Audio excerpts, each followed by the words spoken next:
प्राग सत्वाद रसादेनो बोधिके लक्षणा विधे किंच मुख्यार्थबाधस्य विरहा दपि लक्षणा।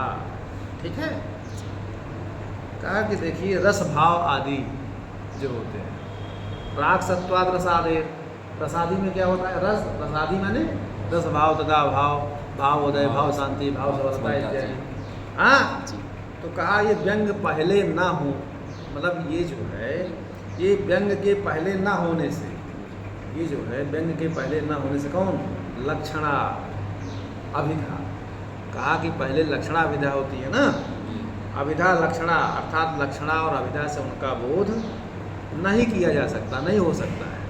किंच मुख्यार्थवादस्य विरहाद विलक्षणा, क्योंकि इसी तरह मुख्यार्थ का जहाँ पर बोध न होने से लक्षणा भी रस आदि व्यंग्य अर्थ का बोध नहीं करा। कहा लक्षणा से हो जाए। कहा कि देखिए मुख्यार्थ का जहाँ बाध ना होगा तो वहाँ लक्षणा नहीं होगी, और लक्षणा भी रस आदि व्यंग्य अर्थ का बोध कराने में समर्थ नहीं है। तो अर्थात न अभिधा से बोध हो सकता है न लक्षणा से।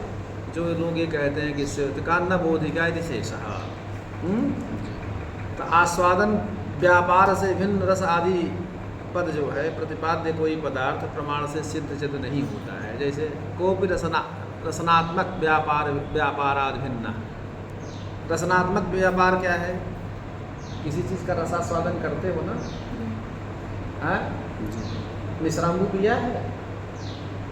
मिश्राम्बू व्यापार से भिन्न जो रस आदि पद हैं उससे प्रतिपाद्य कोई भी पदार्थ जो होता है, पद का अर्थ पदार्थ, वो किसी भी वो प्रमाण से सिद्ध नहीं है। जिसका कि लक्षणा अभिधा से बोधन करें, किसी भी प्रमाण से यह नहीं सिद्ध किया जा सकता है कि लक्षणा अभिधा के द्वारा उनका बोध सिद्ध हो सके। तो नहीं को भी रसनात्मक व्यापाराद भिन्ना रसादि पद प्रतिपाद्या पदार्था प्रमाण सिद्धो अस्ति। ठीक, जब इमें लक्षणा विभवे बोधयताम, जो कि ये लक्षणा के माध्यम से उसका बोध किया जा सके, इसका कोई प्रमाण नहीं है। ठीक है, जिसका लक्षणा और अभिधा से बोधन हो, इस चीज़ का कोई प्रमाण नहीं है कि रस आदि क्या ना इनके द्वारा सिद्ध हो सकता है। किंच, क्योंकि यत्र गंगायाम घोषा इत्यादि उपात्त शब्दार्था नाम बुभूषे नेवान न्वयो अनुपत्या बाध्यते तत्रैव ही लक्षणा या प्रवेश। ठीक है, कहा गंगायाम घोषा, ये जो स्थल है उच्चरित पदार्थों का अन्वय होने में अनुपत्ति से, जैसे गंगा में आभीर पल्ली के न हो सकने से बाधित हो जाता है। गंगा में मड़ई, गंगा माने जल प्रवाह, तो जल प्रवाह जहाँ जल प्रवाह होता है वहाँ मड़ई की थूम थाम रुकेगी? नहीं रुकेगी। तो इसीलिए वह अर्थ बाधित है, समझ रहे हो नहीं जी। और वहीं पर लक्षणा का प्रवेश हो सकता है, जहाँ मुख्य अर्थ का बाध होता है तत्रैव लक्षणा प्रवर्तते, वहीं पर लक्षणा हो सकती है। और जिसे न्याय कुसुमांजलिकार उदयनाचार्य ने भी कहा है, ठीक है ना जी। तो यदुक्तम न्याय कुसुमांजल्य उदयनाचार्य सुतान्वयादनाकांक्षम न वाक्यम हन्य दीक्षति पदार्थान्वय वैधुर्या तदा चित्तेन संगति। समझ रहे हो ना जी। कहा कि श्रुत पदों के अन्वय से कोई पद, जैसे गंगायाम घोषा ये बोला गया, आपको सुनाई दिया, तो जो श्रुत पदों का अन्वय होता है वो आकांक्षा से रहित वाक्य अन्य वाक्यार्थ से भिन्न पदार्थों की अपेक्षा नहीं करता है। ऐसा वाक्य जिसमें कोई आकांक्षा ही न हो, तो अन्य पदों के वाक्यार्थ से भिन्न जो पदार्थ होता है उसकी अपेक्षा ही नहीं करता है। लेकिन जहाँ पर गंगायाम घोषा इत्यादि हैं, हाँ, ऐसे पदार्थों के अन्वय में जहाँ गंगायाम घोषा जल प्रवाह रूप अर्थ की उपस्थिति का अन्वय नहीं हो सकता है, अनुपत्ति होती है, वहाँ पर आक्षिप्त जो है, आक्षेप के द्वारा तटादी लक्षणा के द्वारा किसका? तटादी रूप लक्षणीय अर्थ का संगति हो जाती है। वही पदार्थान्वय वैधुर्या तदा चित्तेन संगति। ठीक है ना, तो लक्षणा का क्या नाम से वहाँ अर्थ की संगति हो जाती है। न पुनः शून्यम वासगृहम विलोक शयनाद उत्थाय किंतिक्षणै निद्रा व्याज उपागत सुचिरम निर्वर्ण पत्तिर्मुखम। ये श्लोक नहीं तुम लोगों को याद है? कहा कि शून्यम वास गृहम इत्यादि स्थल में मुख्य अर्थ का कहा यहाँ पर लक्षणा हो जाए। यहाँ पर मुख्य अर्थ क्यों हंस रही हो? उनको याद है इसलिए। श्लोक याद है उनको। किसको? का मतलब यह है कि शून्यम वास गृहम विलोक के शयनाथ। कहा कि यहाँ जो है यहाँ लक्षणा क्यों नहीं करते हो? यहाँ लक्षणा से काम चला लो। हाँ, तो कहा लक्षणा इसलिए नहीं होगी कि मुख्यार्थ बाधा। कहा कि लक्षणा वहीं होगी जहाँ मुख्य अर्थ का बाद। तो यहाँ पर मुख्य अर्थ का बाद नहीं है। तो जब यहाँ मुख्य अर्थ का बाद ही नहीं है तो लक्षणा कैसे होगी? लक्षणा होने के लिए तीन चीजें चाहिए। पूर्वम तावत मुख्यार्थवाद है, तद योगी मुख्यार्थ के साथ उसका संबंध होना चाहिए, और रूढ़ी और प्रयोजन में कोई अन्यतर संबंध होना चाहिए, तभी लक्षणा हो सकती है। इसकी शर्तें हैं तीन। तो यहाँ पर पहली शर्त ही नहीं है कि मुख्यार्थवाद ही नहीं है, इसलिए यहाँ पर लक्षणा नहीं हो सकती है और आवश्यकता भी नहीं है। जब नहीं है तो नहीं है। अच्छा, अब देखिए, यदि च गंगायाम घोषा इत्यादि प्रयोजनम लक्ष्यम स्यात् तीरस्य मुख्यार्थत्वं बाधितत्वं स्यात् तस्यापि च लक्ष्यतया प्रयोजनांतरम तस्यापि प्रयोजनांतरम इत्यनवस्थापातः। देखिए बड़ी बात है। अभी दूसरा प्रकरण आ रहा है। अब ये कहा कि मान लीजिए आप कह रहे हैं कि लक्षणा वही होती जहाँ मुख्यार्थ। मैं ये कह रहा हूँ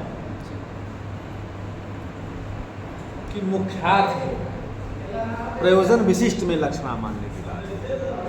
प्रयोजन विशिष्ट, प्रयोजन क्या है? सहित पावनत्वात् से की प्रतीति। ये वक्ता का प्रयोजन है, वक्ता के कहने का प्रयोजन।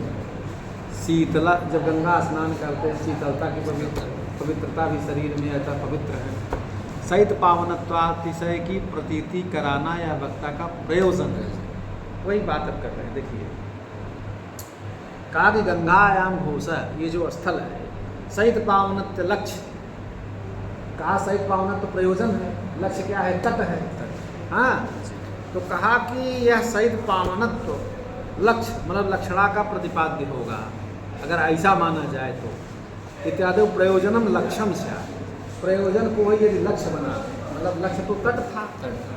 हाँ, तो कहा कि तट को मुख्य अर्थ बना दें और तट में मड़ई रह सकती है, यह मुख्य अर्थ नहीं बात है, मान लीजिए हम बना ही लेते हैं, तो प्रयोजन को लक्ष्य बनाएंगे तो प्रयोजन क्या हुआ? सहित पावनत्व सत्य। तो कहा उसको यदि हम लक्ष्य बना लें, हाँ, तीर को मुख्यार्थ मान कर लें और अन्य बाधित भी होगा, क्योंकि जहाँ पर मुख्यार्थ बाध होता है वहीं लक्षणा होती है। ये हम पहले बता चुके हैं। तो सहित पावनत्व को लक्ष्य मानने में दूसरा प्रयोजन मानना पड़ेगा। ठीक है ना? सहित पावनत्व को अगर हम लक्ष्य बना लें तो फिर प्रयोजन भी होगा, तो प्रयोजन का भी दूसरा प्रयोजन बनाना पड़ेगा। तो उस प्रयोजन को भी लक्ष्य अगर मानेंगे तो दूसरा प्रयोजन मानना होगा। तो इस तरह से प्रयोजन का प्रयोजन बनने लगेगा तो अनवस्था दोष हो जाएगा। इसीलिए काव्य प्रकाशकार ने लिखे कि एवं अप्यनवस्था साथ जा मूलक्षय कारिणी। ऐसा मानने से अनवस्था दोष हो जाएगा जो मूल का ही नाश कर देगा। समझ रहे नहीं? ऐसा काम मत करिए कि मूल का ही पतन हो जाए, पूरा नाश हो जाए, तो ये कोई निश्चित ही नहीं हो पाएगा, अनवस्था हो जाएगी। हाँ, इसलिए प्रयोजन विशिष्ट पदार्थ में लक्षणा जो ऐसा मानते हैं यह मत खंडनीय है। इस मत को खंडनीय है, ऐसा आप नहीं कह सकते। कहा प्रयोजन विशिष्ट में भी लक्षणा नहीं मान सकते, चूँकि वहाँ कहा कि लक्षणा की जरूरत नहीं, तो कहा प्रयोजन विशिष्ट को लक्षणा मान लेते हैं। प्रयोजन विशिष्ट को लक्षणा मानने में प्रयोजन को प्रयोजन मानना पड़ेगा, इसलिए अनवस्था दोष हो जाएगा। इसलिए प्रयोजन विशिष्ट को भी लक्षणा नहीं मान सकते। बात क्लियर हुई?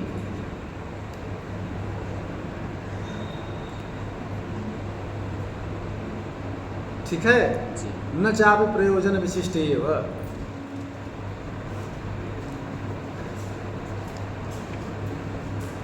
कहा प्रयोजन जो आप कह रहे हो कि सहित पावनत्व युक्त तीर, कहा सहित पावनत्व से युक्त जो तीर है उसमें लक्षणा होती है, ऐसा कहें। समझ रहे हो नहीं? सही शीतलता पवित्रता से युक्त जो तीर है उसमें क्या नाम से लक्षणा होगी, यह भी कहना आपका उचित नहीं। क्यों? विषय मतलब कारणभूत ज्ञान का विषय क्या है? तटादी। कहा कि ज्ञानस्य विषयो अन्य फलम अन्यत् उदाहृतम्।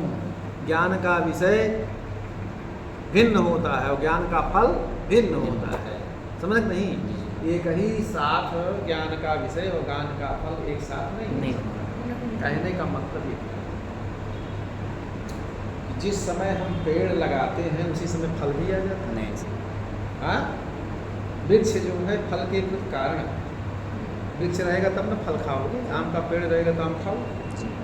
तो जिस समय आम लगाया जाएगा वह फल नहीं होगा, ठीक है। फल जब आएगा तो वो कुछ दिन बाद आएगा, तो एक ही साथ दोनों नहीं। कार्य और कारण में भिन्नता। पहले पिताजी हैं कि लड़का ही आ गया है? पिता पिता ना, तो पहले पिता क्या है? पुत्र के प्रति कारण। अब पुत्र क्या है? कार्य फल है। उसी तरह से यहाँ पर ये बात है, कहा कि जो प्रयोजन विशिष्ट आप कह रहे हैं युक्त लक्षणा में हो जाए, और प्रयोजन विशिष्ट जो युक्त तीर में लक्षणा होगी या ठीक नहीं, क्योंकि विषय ज्ञान का जो कारण है, ज्ञान का विषय है वो तीर है। गंगायाम घोषा में ज्ञान का विषय क्या है? तीर, तट। अब प्रयोजन क्या है? उसका फल। ज्ञान का विषय क्या है? सहित पावनत्व। तो पहले जो है सहित पावनत्व, इनका एक साथ ज्ञान नहीं हो सकता है, ठीक है। क्योंकि कारणभूत तीर की पहले प्रतीति होती है। कारणभूत जो है तीर की पहले प्रतीति होती है। फलभूत जो शैत्य पावनत्व है उसका बाद में, उसकी प्रतीति बाद में प्रतीति होती है। समझ रहे हो? प्रयोजन सहितम लक्षणीयम नहीं उच्यते ज्ञानस्य विषयो अन्य फलम अन्यत् उदाहृतम्। ये काव्य प्रकाशकार ने लिखा वहाँ, और मैं उस काव्य प्रकाशकार की बात यहाँ इसलिए उद्धृत करता हूँ कि प्रकरण है, तो ये सब जब आपको याद रहेगा तब ये सब कहोगे। तो कहने का मतलब ये है कि प्रयोजन का जो कारण होता है और ज्ञान का जो कारण होता है, कारणभूत तीर पहले प्रतीत होता है और फलभूत सहित पावनत्वाद की जो प्रतीति होती है वो बाद में होती है। तो कारण और कार्य एक ही बार ज्ञान नहीं, कारण और कार्य का एक ही बार में ज्ञान नहीं हो सकता है, क्रम से उनकी प्रतीति होती है, ये कहने का मतलब। तो मतलब एक ही साथ नहीं होती है, क्योंकि प्रयोजन सहितम लक्षणीय नियुज्यते ज्ञानस्य विषयो अन्य। ज्ञान का विषय भिन्न है, अब फलम अन्यत् उदाहृतम्। ज्ञान का फल कार्य अलग, वो अलग है। कार्य जो है फल है, कारण जो है तीर है, और फल जो है सहित पावनत्वाद की प्रतीति है। जब गंगा में स्नान करेंगे तब न शीतलता पवित्रता का बोध होगा। पहले तो स्नान करोगे, बिना स्नान के, बिना नहाए वहाए सब कहें कि पवित्र ही, ऐसे नहीं होता है। तट पे जाना पाला, इसके बाद बात समझे ना? ये दर्शन है, दार्शनिक है। अब तीरे लक्षणा, तो जैसे मैंने, अब इसमें देखिए दो बातें हैं। इसमें मीमांसकों का मत है और नैयायिकों का मत है। इसमें क्या है? मीमांसक नहीं है। कहा कि विषय प्रयोजन युगपत प्रतीत न भगवान, क्योंकि विषय और विषय माने ज्ञान का जो विषय है कारण, और ज्ञान का जो प्रयोजन है फल कार्य, वो युगपद माने एक साथ, प्रतीत न भगवान, एक साथ स्वीकार नहीं किया जा सकता, एक साथ उनकी प्रतीति नहीं होती है। कैसे? कहा नीलादि संवेदनानंतरम यो ही ज्ञातता या अनुव्यवसायस्य वा संभव। अब देखिए, जैसे नील को मैंने देखा, नील को मैंने इस प्रकार का जो नील आदि का प्रत्यक्ष ज्ञान होता है, उसके बाद उसका फल रूप ज्ञातता, प्रकटता उत्पन्न होती है। यह मीमांसकों का मत। मीमांसा क्या होता है? ज्ञातता। नील जानती हो ना? नील नहीं समझती हो? तो कहा कि पहले तो आप देखोगी तब न जानोगी।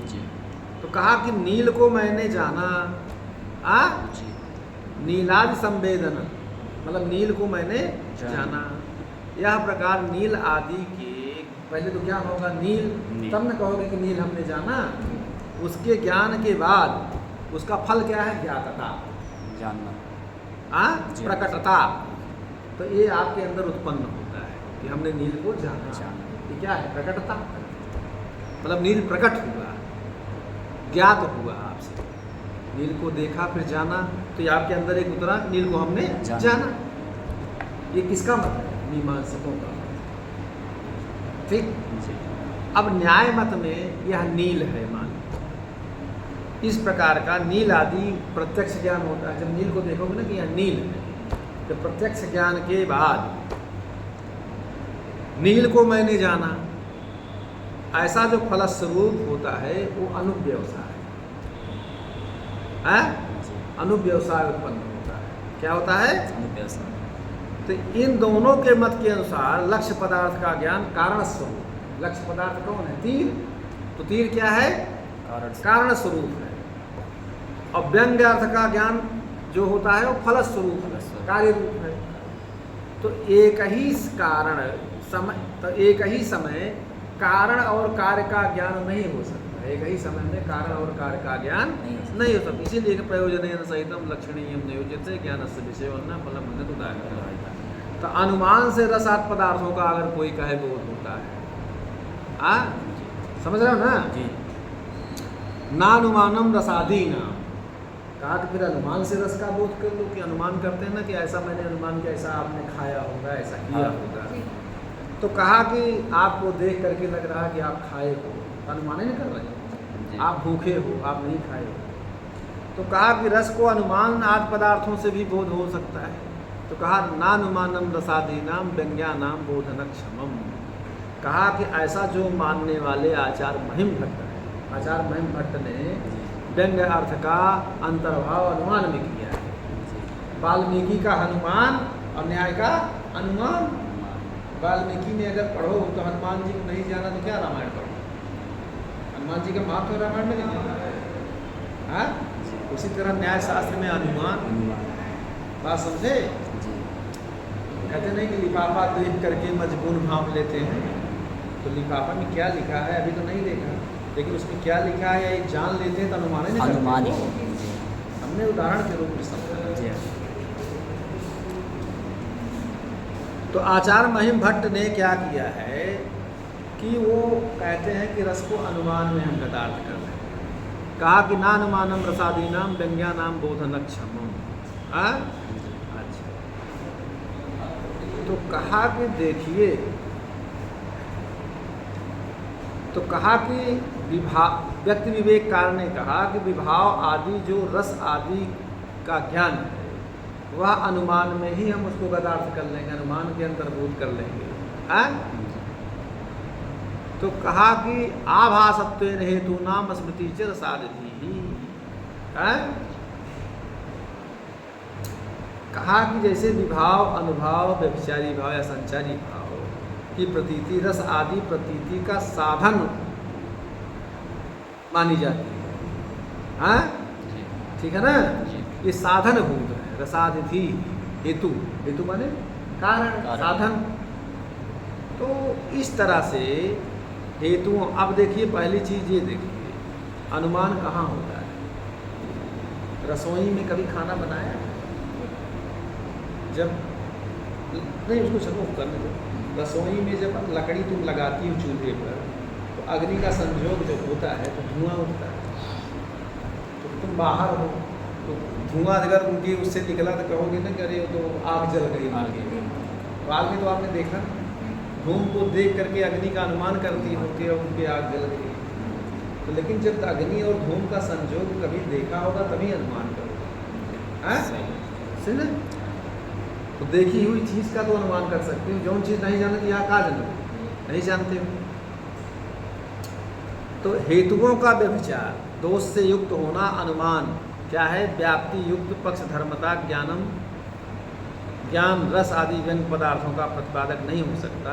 क्योंकि इसी तरह स्मृति, स्मृति क्या है? संस्कार मात्र जन्म ज्ञानम स्मृति। संस्कार मात्र जन्म से होने वाला जो ज्ञान है उसको स्मृति कहते हैं। वो हेत्वाभास भी होने से रसादि व्यंग पदार्थों का बोधन नहीं करा सकती। कहा हेत्वाभासों से भी हो जाए, 5 हेत्वाभास है। मतलब हेतु न हो लेकिन हेतु की तरह आभास माने ज्ञान होता हो, जी हाँ, तो उसको हेत्वाभास कहते हैं। 5 हेत्वाभास बताए गए हैं। जी तो व्यक्ति विवेक कारण ही यद्यापि विभावादिभ्यो रसादी नाम प्रतीति सानुमानम एवं अंतर्भक्तुम अर्हति। कहा कि जो विभावादि हाँ, से रस आदि की प्रतीति माने ज्ञान है, वह अनुमान के अंतर्भूत हो जाए, अनुमान में अंतर्भूत उसका कर लिया जाए, क्योंकि विभाव अनुभाव व्यभिचारी भाव प्रतीति रस आदि प्रतीति का साधन बताई गई।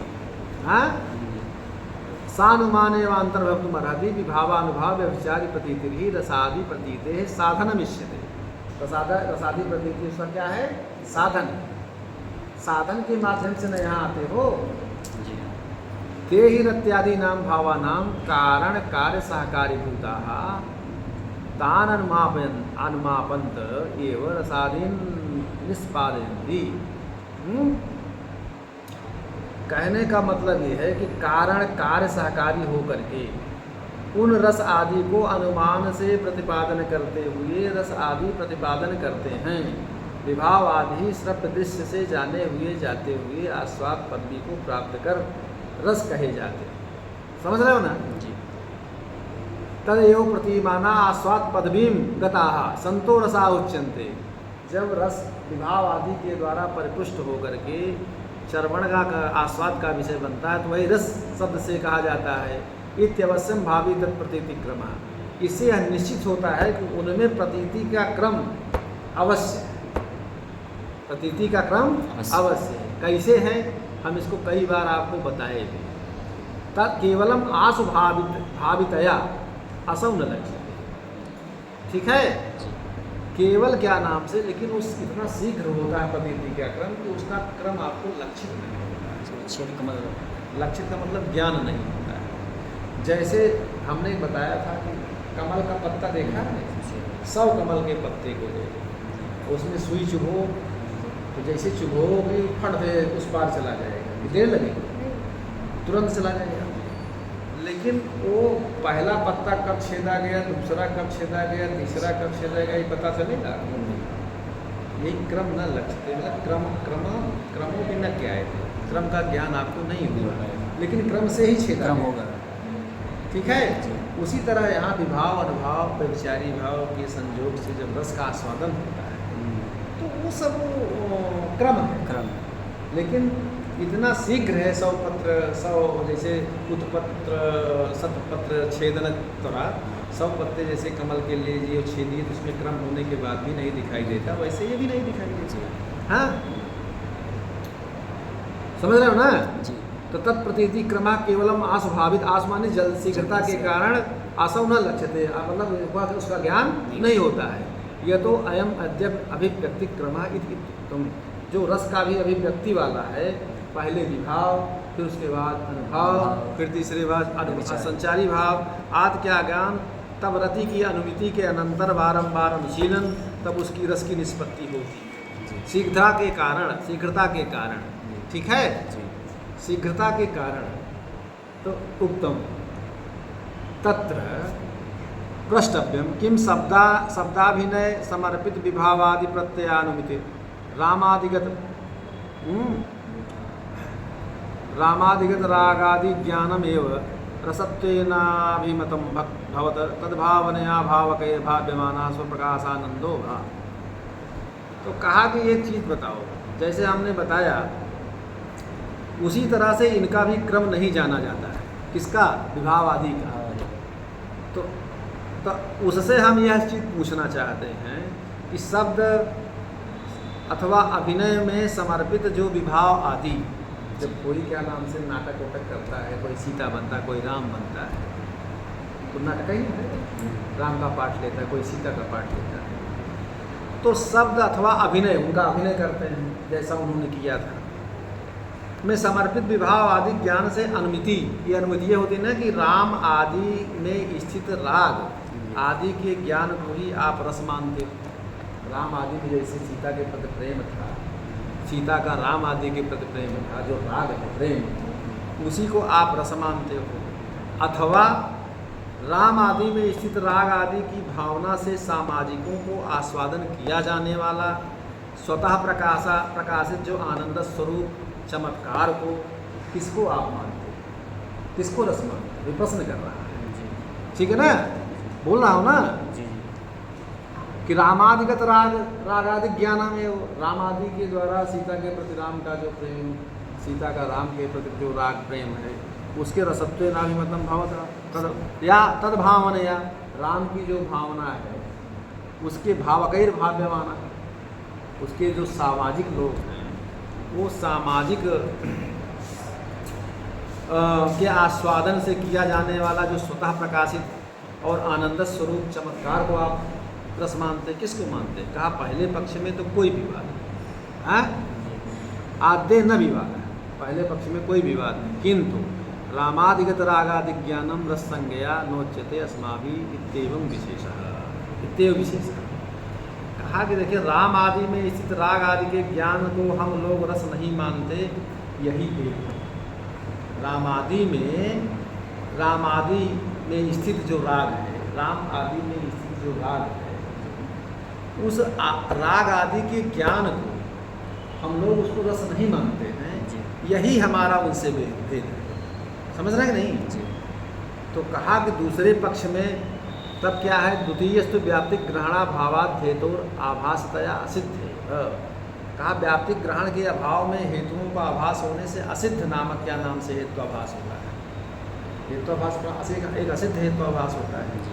तो कहा कि व्याप्तिक ग्रहण जहाँ जहाँ व्याप्ति नहीं होती है, तो व्याप्तिक के ग्रहण के अभाव का जो हेतु है, उस हेतु का आभास होने से असिद्ध नामक हेत्वाभास कहा गया है इसको। तो कहा इसको असिद्ध नामक हेत्वाभास हम कहेंगे। तो जो कि उन्होंने तब इसको अब दूसरी बात कहा कि जत्र जत्र जत्रैवं विधानाम विभावानुभाव सात्विक संचारिणाम अविधानम अभिनव वा तत्र सिंगारादि रसार विभाव इस सुग्रह व्याप्ति पक्ष धर्मता च। कहा कि जहाँ जहाँ ऐसे विभावन आदि व्यापार वाले विभाव अनुभव व्यभिचारी भाव या सात्विक भाव से अपने अपने शब्द से उपस्थापन या अभिनय, वहाँ पर श्रृंगार आदि रसों का आविर्भाव होता है। हाँ, श्रृंगार रस का जब वर्णन होता है तो अपने अपने शब्दों के माध्यम से क्या नाम से व्यक्ति करते हैं। तो इस प्रकार की जो व्याप्ति आप कह रहे हैं कि ये व्याप्ति है, तो कहा कि साध्य और साधन के साहचर्य नियम को ही व्याप्ति कहते हैं। हाँ, साहचर्य नियमों व्याप्ति, साथ साथ रहना ही व्याप्ति। अर्थात धुआं जहाँ रहेगा आग रहेगी, या आग जहाँ रहेगी धुआं। हाँ, कैसे है ना कि मैं वहाँ चलूँ जहाँ तेरा साया साथ होगा। तो साया माने परछाई, कभी आप चलोगे परछाई आपसे अलग हो, कभी ये व्याप्ति है। लेकिन जब ये रहे तो, अगर कभी अलग हो गए तो फिर गड़बड़ा गया। तो वही कह रहा है कि पक्ष धर्मता व्याप्य का पर्वत आदि का पक्ष में रहना ही पक्ष धर्मता है। ठीक है, तो यही कह रहा है कि श्रृंगारादि सब ग्रह व्याप्ति पक्ष धर्मता है। तो कहने का मतलब बस करें। हाँ, तो ये न्याय की बात है अब, इसलिए कि आप पक्ष धर्मता पहले समझिए, फिर व्याप्ति क्या है। तो हमने इसीलिए कहा कि साथ साथ रहना ही व्याप्ति। अगर हम उसकी भाषा में बताएंगे तो आप नहीं समझ पाओगे। व्याप्ति विशिष्ट पक्ष धर्मता ज्ञानम परामर्श है। परामर्श क्या है? व्याप्ति से विशिष्ट पक्ष का धर्म का जो ज्ञान है, उस ज्ञान का क्या नाम से जो ज्ञान, हाँ जो ज्ञान है उसी को पक्ष धर्मता कहते हैं। तो पक्ष क्या है? संदिग्ध साध्यवान पक्ष है। जहाँ संदेह का साध्य हो उसी को पक्ष कहते हैं। जैसे पर्वते अग्निर्वहते न वा, पर्वत पर अग्नि है कि नहीं है, इस तरह का जो संदेह हो रहा है, इसलिए पर्वत पक्ष है। अब जब इसको पढ़ोगे तब जानोगे। इसके लिए बड़ो समर्पण की विद्या है, ये केवल मुँह हिलाने की विद्या नहीं। इसके लिए जब तक गुरु का अंतिवासी होकर के समर्पित और श्रद्धा के साथ नहीं पढ़ोगे, ये नहीं आएगा। ये कठिन चीज़ है, ये केवल कहानी समझाने से नहीं होगा। हम कुछ भी कहेंगे आपकी समझ में नहीं है, क्योंकि पहले व्याप्ति जानो, पक्ष धर्मता जानो, सपक्ष जानो, विपक्ष जानो, विपक्ष व्यावर्तत्व जानो, हेत्वाभास जानो, हेत्वाभास के पांचों प्रकार जानो, तब न जानोगे कौन कौन क्या क्या है। ये तो न्याय शास्त्र है, मीमांसा बताया। तो जब आपको न्याय और मीमांसा का सामान्य बोध होगा तब तो समझोगे हमारी बात। यहाँ युका मारी ठेका रही नहीं